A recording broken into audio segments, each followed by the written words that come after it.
Forward!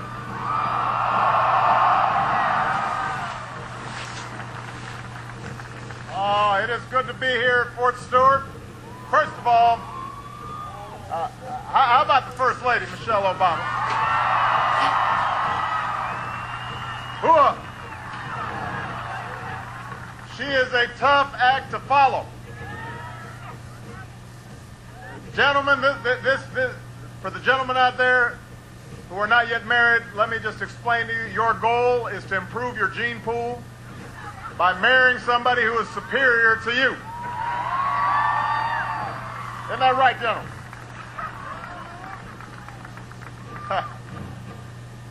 Listen, and as you just heard, when it comes to all of you, when it comes to our military, our veterans, your families, Michelle Obama and Jill Biden have your back.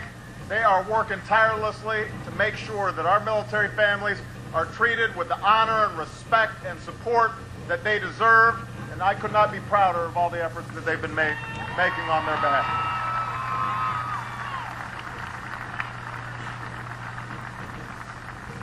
It's a privilege to hang out with some of America's finest.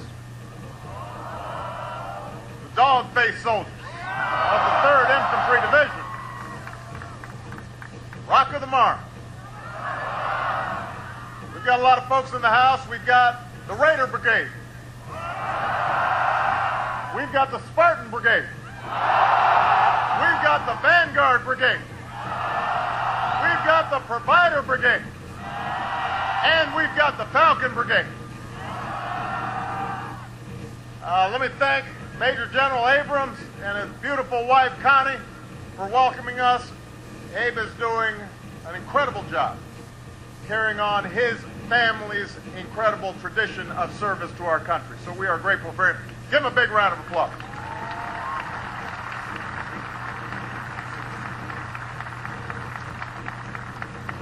I want to thank Command Sergeant Major Ed Watson and his beautiful wife, Sharon. I want to thank someone who's made it her life's mission to stand up for the financial security of you and your families, somebody who knows a little bit about military families and military service. And actually, this is a homecoming for her because she spent over 3 years when they were posted down here. Holly Petraeus is in the house. I want you guys to give her a big round of applause.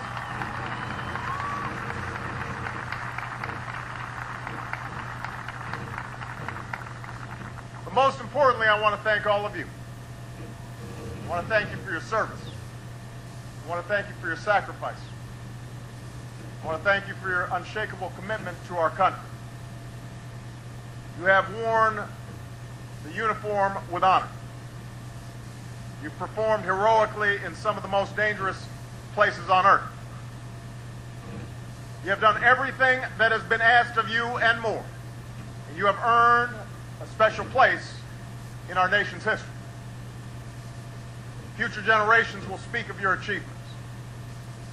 They'll speak of how the 3rd Infantry Division's thunder run into Baghdad signaled the end of a dictatorship, and how you brought Iraq back from the brink of civil war. They'll speak of you and your service in Afghanistan and in the fight against Al-Qaeda, which you have put on the path to defeat. To the members of the Special Operations Forces community, while the American people may never know the full extent of your service, they will surely speak of how you kept our country safe and strong and how you delivered justice to our enemies. So history will remember what you did. So will we. We will remember the profound sacrifices that you've made in these wars. Michelle and I just had a few moments at the Warriors Walk, paying tribute to 441 of your fallen comrades, men and women who gave their last full measure of devotion to keep our nation safe. And we will remember them. We will honor them, always. And our thoughts and prayers also go out to the troops from Fort Stewart who are serving so bravely right now, as we speak, in Afghanistan. in Afghanistan.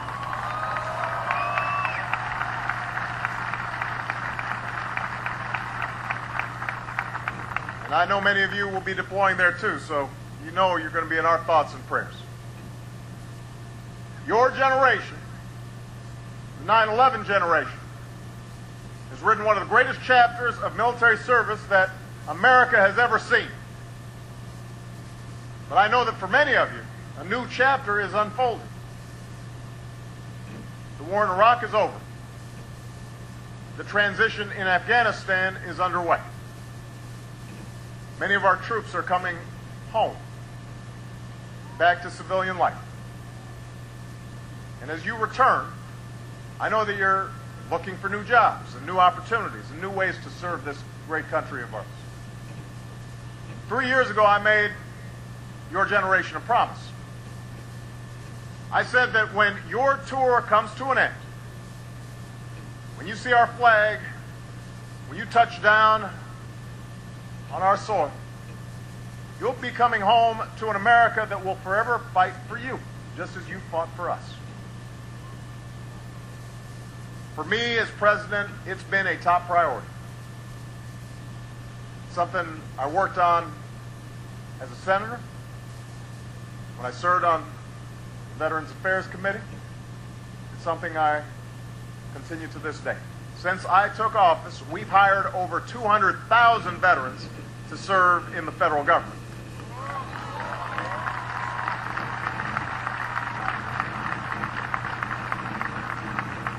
We've made it easier for veterans to access all sorts of employment services. You just heard how Michelle and Jill have worked with businesses to secure tens of thousands of jobs for veterans and their families. And with support from Democrats and Republicans, we've put in place new tax credits for companies that hire veterans. We want every veteran who wants a job to get a job. That's the goal.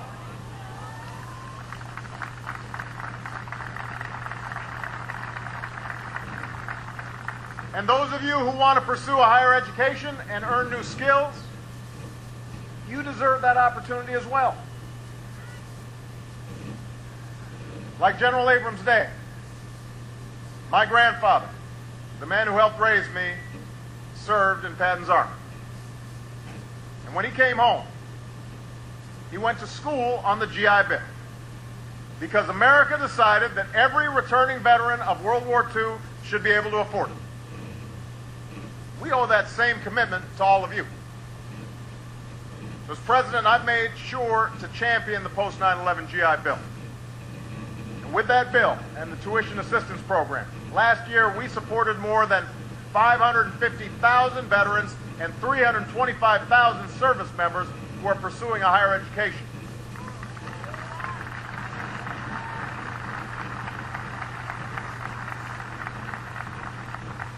Because higher education is the clearest path to the middle class. Now that's progress. But we've got more to do.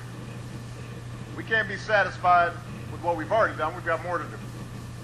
We've got to make sure you've got every tool you need to make an informed decision when it comes to picking a school.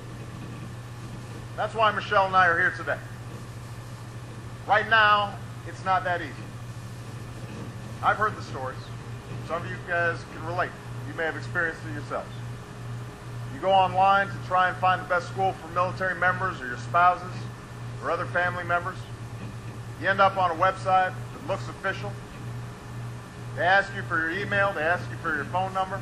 They promise to link you up with a program that fits your goals. Almost immediately after you've typed in all that information, your phone starts ringing. Your inbox starts filling up.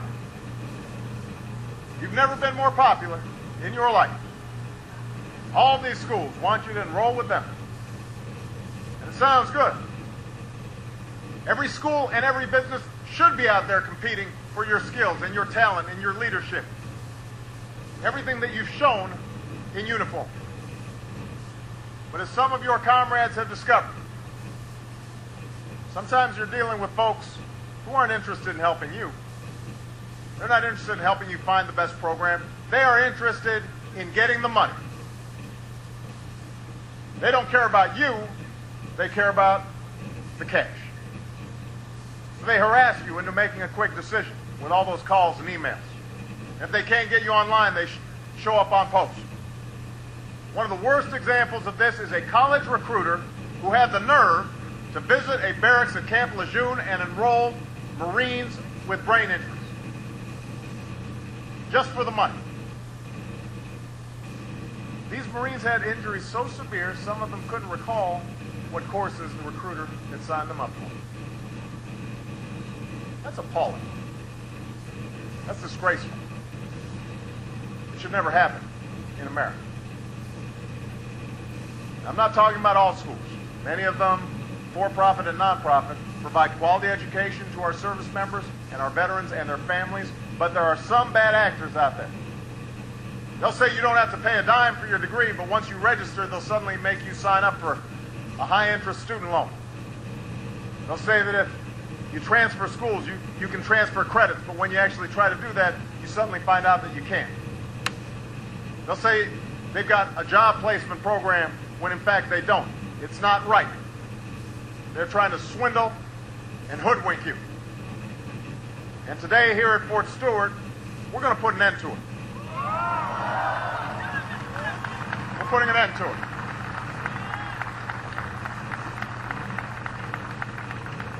The executive order I'm about to sign will make life a whole lot more secure for you and your families and our veterans, and a whole lot tougher for those who try to prey on you. Here's what we're going to do. First, we're going to require colleges that want to enroll members of our military or veterans or your families to provide clear information about their qualifications and available financial aid. You'll be able to get a simple fact sheet called Know Before You Owe. Know Before You Owe. And it will lay out all the information that you need to make your own choices about how best to pay for college. Second, we're going to require those schools to step up their support for our students. They need to provide a lot more counseling. You've got to move because of a deployment or a reassignment. They've got to help you come up with a plan so that you can still get your degree.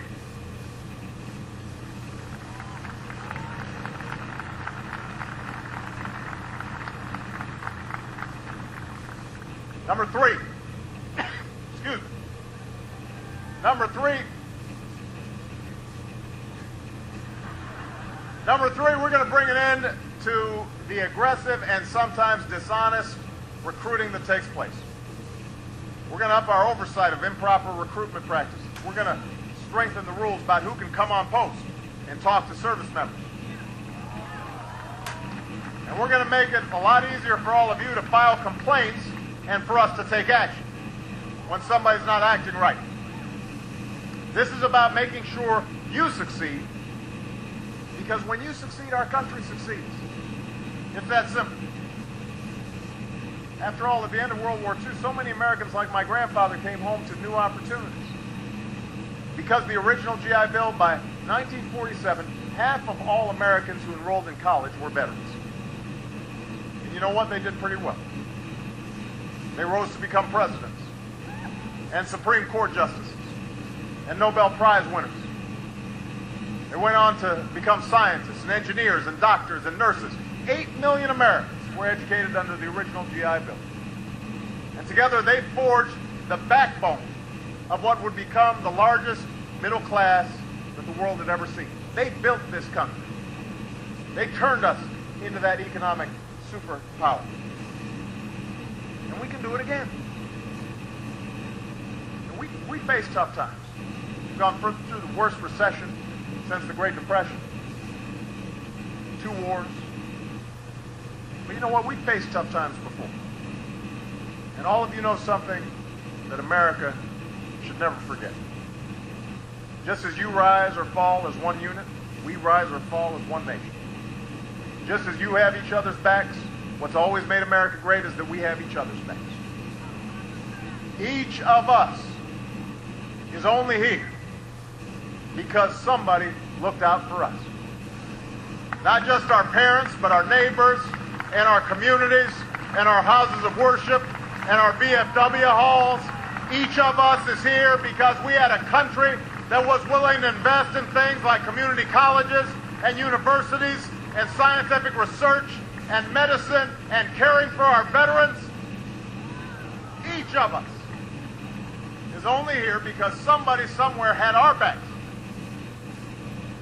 This country exists because generations of Americans worked together, looked out for one another. Out of many, we are one.